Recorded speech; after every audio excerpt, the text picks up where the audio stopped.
Porque tudo que dantes foi escrito, para nosso ensino foi escrito, para que pela paciência e consolação das Escrituras tenhamos esperança. A graça e a paz a todos vocês que estão assistindo este vídeo. Eu quero conversar com vocês hoje sobre um assunto bastante polêmico, que é o assunto sobre o templo. Quando se fala em templo, o que vem à sua cabeça? Isso ou isso? E quando você ouve a palavra igreja, o que vem à sua mente? Isso ou isso? As perguntas que eu acabei de lhe fazer parecem irrelevantes, na verdade, mas não são. São perguntas que despertam em nós uma realidade que muitas vezes está sendo ludibriada por sistemas totalmente humanos. Como assim? Talvez você esteja me perguntando. Pense comigo. Muitas pessoas na atualidade chamam o local onde elas se reúnem de casa de Deus, não é verdade? Eles dizem assim: nós vamos para a igreja, como uma referência ao prédio que foi construído, entre aspas, para a glória de Deus, como eles dizem. Quando se fala templo, da mesma maneira, eles imaginam o galpão ou o local onde foi construído e colocado a placa denominacional da comunidade evangélica a qual aquela pessoa participa. Mas seria isto a verdade? É óbvio que não. As Escrituras falam que nós estamos debaixo do novo pacto. E no novo pacto, igreja é formada por homens, por pessoas que entregaram suas vidas a Cristo. E não tem nada a ver com pedras de cimento frio. Não tem nada a ver com estruturas denominacionais como nós encontramos hoje às milhões em todos os lugares da Terra. Quando se fala em igreja, se fala num organismo vivo, se fala em pedras espirituais, se fala construção para a habitação de Deus em espírito, se fala em homens, se fala em 2 ou 3 reunidos, ali o Senhor disse que estaria presente. Quando se fala em templo, debaixo agora da nova aliança, a aliança da graça em Cristo Jesus, no seu sangue, não estamos falando de uma estrutura semelhante àquilo que Salomão construiu no passado, mas, conforme as cartas paulinas foram descritas como sendo propriedade do Espírito Santo. O que? Construções? Não. Corpos, vidas humanas. Da mesma forma que a referência à igreja, também a referência ao templo no Novo Testamento diz respeito a mim e a você. Eu quero iniciar hoje uma série de mensagens que vai chocar. E esse é o intuito mesmo, que essas mensagens venham nos fazer pensar se estamos realmente agradando a Deus com a forma que nós temos buscado Ele. Se é em espírito e em verdade, ou se nós estamos debaixo do jugo de sentimentos teológicos, de um certo orgulho tradicional, e por que não dizer até mesmo judaico. O que nós temos visto hoje, principalmente na atualidade, embora isso já dure séculos, e por que não dizer quase 2 milênios, temos visto o verdadeiro judaísmo se infiltrando no seio da igreja e fazendo com que Deus se entristecesse com aqueles que se autoproclamam seus filhos. Eu quero mostrar para você agora, contando uma pequena história que vai te fazer refletir sobre o que eu quero lhe dizer neste primeiro vídeo. Imagine-se você sendo convidado a ir, entre aspas, a um templo evangélico ou uma igreja evangélica para conhecer ali o local onde o seu novo amigo está frequentando.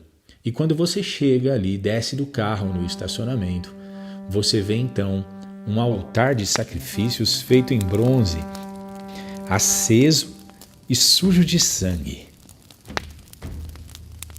Mas mesmo diante deste absurdo, você se dirige à entrada e se depara com uma pia de bronze cheia de água. Ali, junto à porta, nota um homem vestido com roupas sacerdotais que lhe pedem para lavar-se nesta pia antes de entrar no recinto.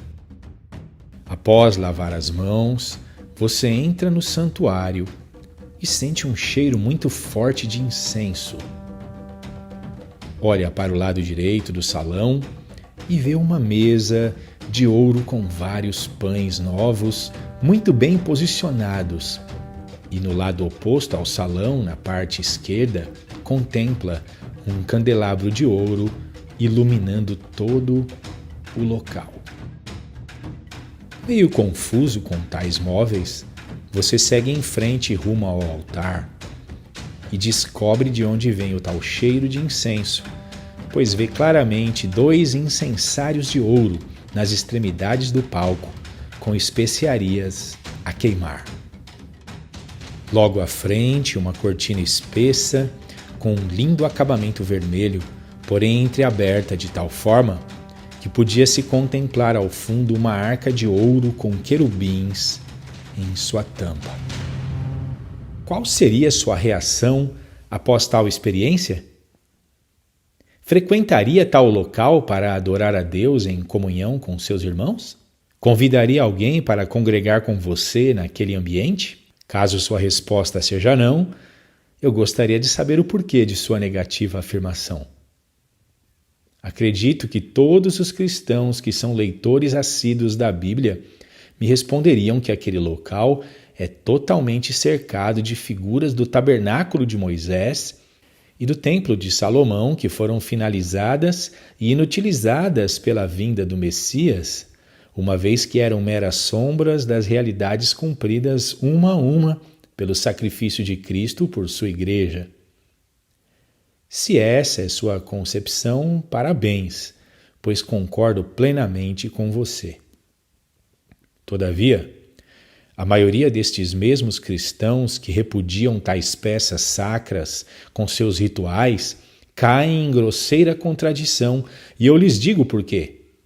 Porque tiraram os móveis, os altares, os pães, incensos, cortinas, roupas sacerdotais, candelabros, holocaustos e arcas de ouro, mas não tiraram o maior de todos os móveis que compunham aquele sistema didático reputado no Novo Testamento como mera sombra do passado, o templo com suas paredes. Ou tiramos tudo ou não tiramos nada, uma vez que toda a estrutura, seja a casa em si ou os móveis, foram construídos para transmitir a realidade perfeita em Cristo e nós. O altar do holocausto simboliza a cruz, a pia, a purificação da palavra. O candelabro, o Espírito Santo que nos ilumina. Os pães, a palavra que nos alimenta. O incensário, nossas orações. A arca da aliança, a presença de Deus cercada pelos seus querubins. As tábuas da lei, nosso coração. A vara florida de Arão, o milagre da ressurreição, e o maná, Cristo, o pão vivo que desceu do céu e ressuscitou dentre os mortos, imperecível. Agora pense um pouco. O templo ou o tabernáculo representam o quê? Representam a cada um de nós, local perpétuo da morada de Deus. Meu caro irmão, tudo, Absolutamente tudo ali é chamado de sombra, inclusive e principalmente o templo. Se já abdicamos de tudo que era leve e fácil de deixar, por que não encaramos a verdade da revelação da palavra e deixamos o último e mais pesado de todos os objetos sagrados da lei, que é o templo? Pense nisto.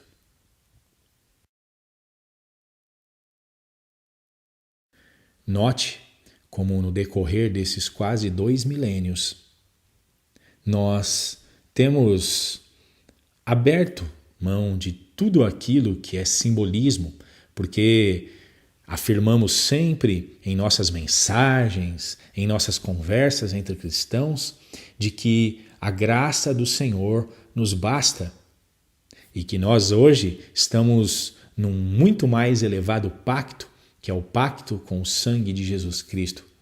Mas porque o templo ainda está ali.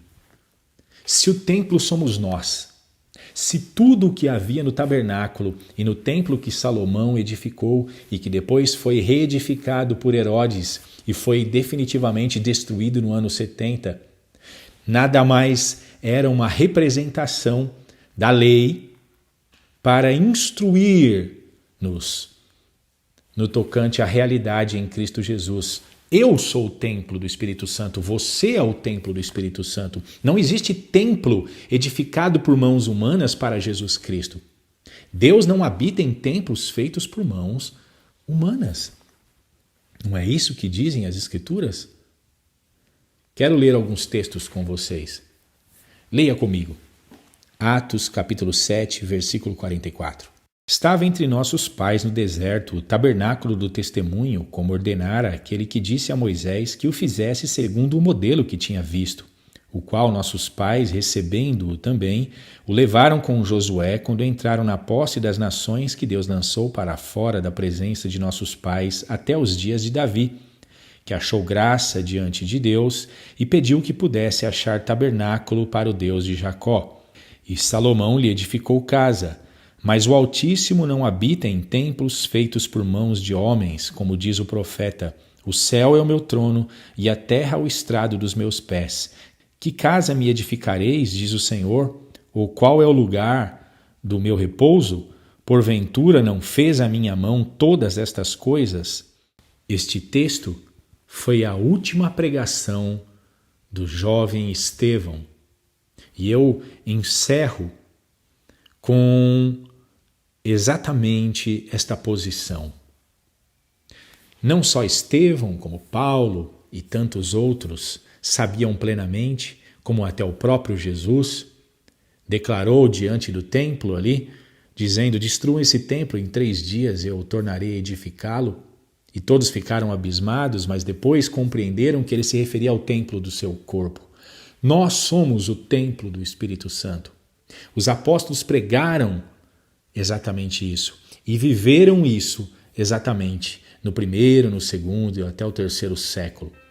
Não há relatos de que eles, nos 3 primeiros séculos, que a igreja primitiva tenha construído um só sequer templo para Jesus Cristo. Por quê? Porque tudo que se dizia a respeito a templo e a tabernáculo e as coisas que ali estavam, como os móveis e utensílios sagrados, nada mais eram do que uma revelação que se cumpriu em Jesus Cristo e em nós. Então temos que tomar cuidado, porque talvez estamos ainda permitindo que o judaísmo entre e venha envenenar a igreja verdadeira de Jesus Cristo, que nada mais é do que um grupo de pessoas que adora a Deus em espírito e em verdade. Eu encerro aqui com esta pergunta: é verdade ou não é? Somos nós o templo do Espírito Santo ou não somos? Se deixamos de lado todos aqueles elementos, como eu me referi agora há pouco, candelabros, altares e tudo mais, por que não deixamos também os templos feitos por mãos de homens? Deus nunca pediu isso para nós. Afinal de contas, é em mim e em você que Ele deseja habitar, porque nós sim fomos feitos pelas mãos do Criador. Que Deus possa te abençoar e que esta mensagem possa trazer grande reflexão ao seu coração. Deus lhes abençoe e até a próxima, se Deus assim permitir.